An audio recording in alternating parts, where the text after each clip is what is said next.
So it says you can also perform subtraction, multiplication, and division. Feel free to experiment with the operators and numbers in your console.log. When you are ready to move on, remove the console.log. So, okay, I'm not yet ready. I'm here to try. So 8 minus 1, that would be 7. Okay, correct. Oops, what happened? Sorry.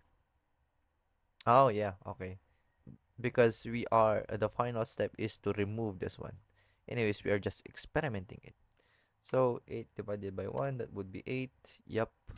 So 8. Now we can also try to um change the value of count and then multiply it by 2, that would be 10.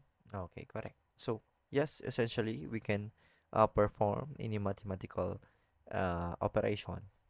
So we are now ready to move on, so we remove the console.log. Oh yeah, this is supposedly 8.